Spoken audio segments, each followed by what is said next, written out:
Jhalawar police ने उठाया अहम कदम। अब जिले के हर थाने में महिला पुलिस कर्मियों के लिए सुरक्षित, सम्मानजनक और समर्पित महिला बैरक बनाए गए हैं, जो न सिर्फ उनके आराम का स्थान है, बल्कि उनके साहस, उनकी गरिमा और उनके संघर्ष को सलाम है। राजस्थान पुलिस मानती है, नारी शक्ति सिर्फ कर्तव्य नहीं, हमारी प्राथमिकता है। यह पहल अपराधियों के लिए संदेश भी है। जिस पुलिस बल की महिलाएं इतनी सशक्त हैं, उसके सामने अन्याय नहीं टिक सकता। जय हिंद। मेला से पधारे हुए सभी भामाशाह, सभी आगंतुक, सीएलजी के सदस्य, पुलिस मित्र, हमारे आदरणीय एसडीएम साहब, डिप्टी साहब, एसएचओ साहब, हमारे महिला कार्मिक, हमारे पुलिस जवान, अधिकारी, सबसे पहले आपका बहुत बहुत कोटि कोटि धन्यवाद। जो आज का ये अवसर है, ये बड़ा विशेष है गंगधार के लिए। वो इसलिए विशेष है कि आज से यहाँ से एक नई शुरुआत हो रही है, जो शायद राज्य में एक नई शुरुआत की नींव डालेगी। यहाँ शुरुआत हो रही है महिला विश्राम गृह की। अगर हम झालावाड़ जिले की बात करें तो अभी जो नए जितने भी थानों के प्रशासनिक भवन बन रहे हैं, उसमें प्रोविज़न रखा गया है कि महिलाओं के लिए बैरक की व्यवस्था हो, लेकिन अभी भी हर जिले में 2 से 3% जो नए प्रशासनिक भवन है उसमें महिला बैरक की व्यवस्था है, बाकी अन्य में महिला बैरक की व्यवस्था नहीं है। ऐसे में लगभग हमारे 25 के आसपास ऐसे थाने हैं जिसमें महिला बैरक का अभाव था। करीब 16 थानों में हमने उसी जैसे थाने में 12 या 13 रूम है तो उसको उसी में से एक रूम को हमने तैयार किया, उसमें चेंज किया, उसको महिला विश्राम गृह बनाया। और 9 थाने ऐसे थे जहां भामाशाहों के सहयोग से हमने महिला विश्राम गृह शुरू किया। उन 9 थानों में जो पहले थाने का उद्घाटन हो रहा है वो गंगधार थाना है।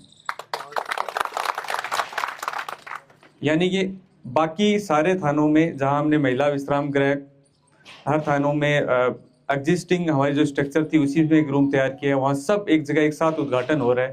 तो हम ये मान के चल सकते हैं कि आज राजस्थान के झालावाड़ जिले में उस परंपरा की नींव डल रही है जहाँ हमारे महिला कार्मिक और पुरुष कार्मिक एक समानता के भाव से, सुरक्षा के भाव से, सहजता के भाव से नौकरी कर सकेंगे, सेवा कर सकेंगे।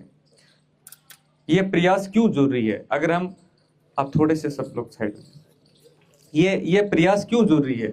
देखिए, हम जब बात करते हैं महिला कार्मिकों की तो हम ये पाते हैं कि सुबह 2-3 घंटे काम करके फिर वो नौकरी पर आती हैं। घर में बच्चों की देखभाल करके, बच्चों को स्कूल भेजकर, कई सारी चीज़ें करके वो उसके बाद ड्यूटी पर आती हैं। और उसके बाद में अगर उन्हें दिन में आधे घंटे का विश्राम करना हो तो थाने में ऐसी जगह का अभाव है जहां वो आधे घंटे भी विश्राम कर पाए।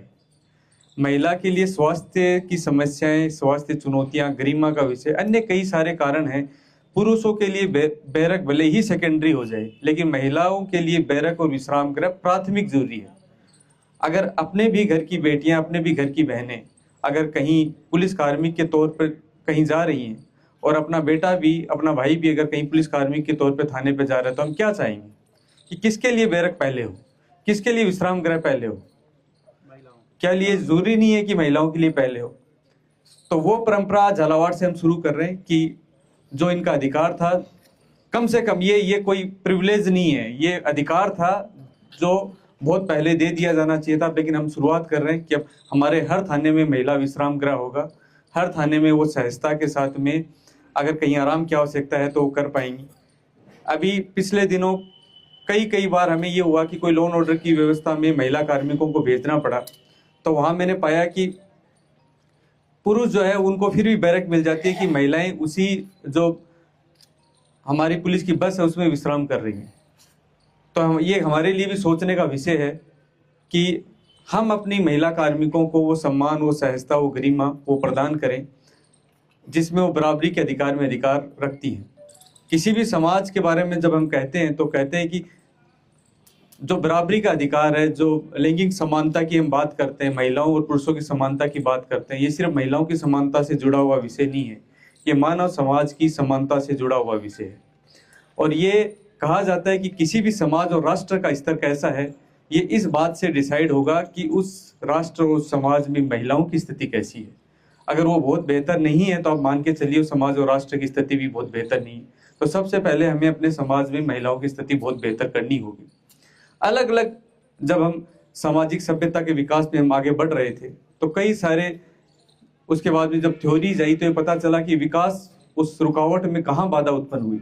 तो कई अवधारणाएं, समाजविदों ने कई अवधारणाएं दी, जिसमें जो सामाजिक बाध्यता का सिद्धांत है, जिसको सामान्य भाषा में ये कह सकते हैं हम कि ये माना जाता है कि महिलाओं और पुरुषों के काम बांट दिए गए, जिसको बहुत ही तकनीकी भाषा में बोलते हैं कि जेंडर रोल सोशलाइजेशन थ्योरी, जिसमें काम बांट दिए गए कि महिला घर का काम करेगी और पुरुष जो है वो बाहर का काम करेगा और डिसीजन लेगा।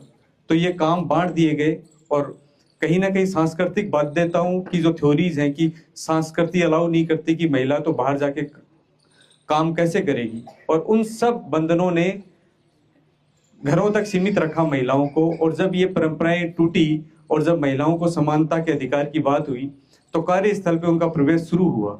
और जब कार्यस्थल पे प्रवेश शुरू हुआ तो उन्हीं अधिकारों की मांग हुई कि कम से कम समानता का व्यवहार उन कार्यस्थलों पर दिया जाए। जब हम कार्यस्थल पे महिलाओं की सुरक्षा की बात करते हैं तो सुरक्षा में सबसे पहले सुरक्षा का जो अधिकार है वो ये है कि उनके साथी कार्मिक की तुलना में उनके अधिकार कितने सुरक्षित हैं, वो कितनी सहज हैं।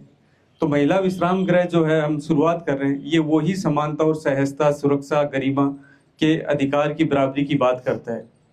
तो ये गंधार कस्बे से आज पूरे राजस्थान में झालावाड़ पुलिस ये शुरुआत कर रही है।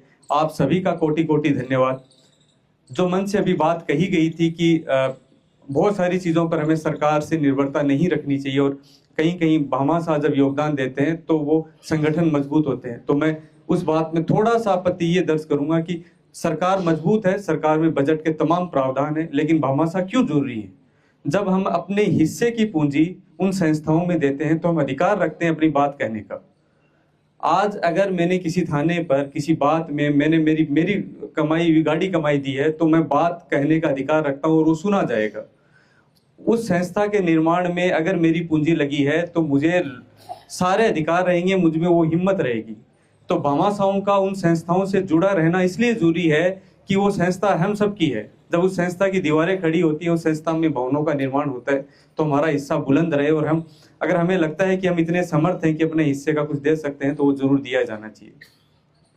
दंगल मूवी का वो एक सीन है महावीर फोगाट का, जिसमें वो ये कहता है कि बहुत उसने कल्पना की कि अगर लड़का होगा, अगर छोरा होगा, देसी भाषा में बोलते हैं हरियाणा में, तो शायद वो गोल्ड मेडल लेके आएगा, पहलवानी करेगा। लेकिन उसका कहना था कि कहीं मुझसे चूक हो गई, क्योंकि जो गोल्ड है वो तो ये देखता नहीं कि लड़का लेके आए कि लड़की लेके आए, गोल्ड पे तो अधिकार सबका है। तो जब उसको समाज ताना देता है तब वो कहता है कि हमारी छोरी जो है वो छोरों से कम थोड़ी है। तो ये जब हम देखते हैं, मुझे लगता है कि कहीं ना कहीं कार्यस्थल पर जब हम शिकायतें करते हैं कि वो क्यों बराबर नहीं कर पाती, महिलाएं काम बराबर नहीं कर पाती, तो उसकी कई सारी चुनौतियां हमारे भीतर ही बैठी हैं, कई सारी दिक्कतें हमने ही पैदा कर रखी हैं। ये ठीक हम ऐसा मान सकते हैं कि एक 2 किलोमीटर की दौड़ है जिसको सबको 10 मिनट में कंप्लीट करना है, और 5 लोगों को ये कहा गया है कि आपको चढ़ाई में दौड़ना है, 5 लोगों को ये कहा गया आपको समतल में दौड़ना है, और 5 लोगों को ये कहा गया कि आपको ढलान में दौड़ना है। और हमने उसके बाद में ये देखा कि सबसे पहले जो आया उसको विजेता घोषित कर दिया। हमने देखा ही नहीं किसने चढ़ाई में अपनी दौड़ पूरी की। तो महिलाएं जो हैं वो उस चढ़ाई में उस दौड़ को दौड़ रही हैं, और हम अंतिम समय में कौन पहले आया उससे सफलता का पैमाना माप रहे हैं, जो मुझे लगता है गलत है। अगर हम अपने घरों में भी चारों तरफ देखें, कल भी मैं कहीं बात कर रहा था, तो हम अपने आसपास देख लें। अगर मेहनत की बात की जाए तो ज्यादा मेहनत कश परिवार को बनाने में भूमिका ज्यादा महिलाओं की प्राथमिक तौर पर रहती है। कहते भी बच्चे का पहला शिक्षक उसकी माँ होती है। जब आप किसी व्यक्ति को शिक्षित करते हैं तो एक व्यक्ति की साक्षरता में योगदान देते हैं, लेकिन जब आप किसी महिला को साक्षर करते हैं तो संपूर्ण समाज की साक्षरता में आपका योगदान होता है। तो महिलाओं पे जो निवेश किया गया, महिलाओं को इस राष्ट्र निर्माण में अगर उनकी योगदान सुनिश्चित किया गया तो राष्ट्र निर्माण में बल देता है। कुछ किस्से मैं आपको बताऊंगा मेरी पुलिसिंग के दौरान जो मैंने पाया, और मैंने पाया कि कहीं भी किसी भी सूरत में कम नहीं आंक सकते। मैं एक किस्सा है प्रतापगढ़ का, वहाँ एक ऋतुराज कांस्टेबल थी। जब साइबर की सबसे बड़ी सेल हमने, जब मैं पहला मेरा पुलिस अधीक्षक का कार्यकाल शुरू हुआ, तो जो साइबर सेल तैयार की गई, वहां सबसे ज्यादा पैसे रिफंड कराए, उसमें ऋतुराज भी शामिल थी।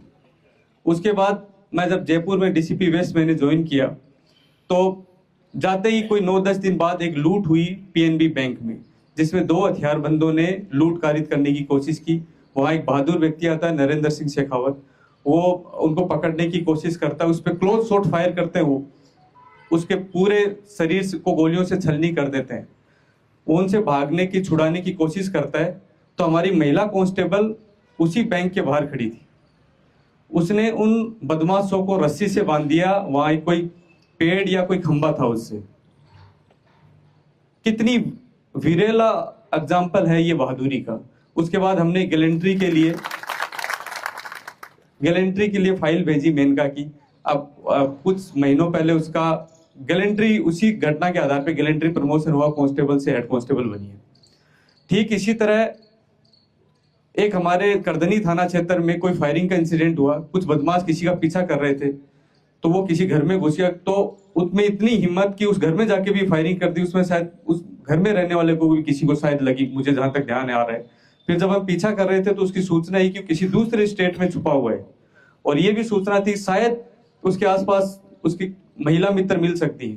तो जब कभी हम कहीं ऐसी जगह रेड करते हैं जहां महिलाओं की होने की संभावना है, तो टीम में महिलाओं का होना जरूरी है।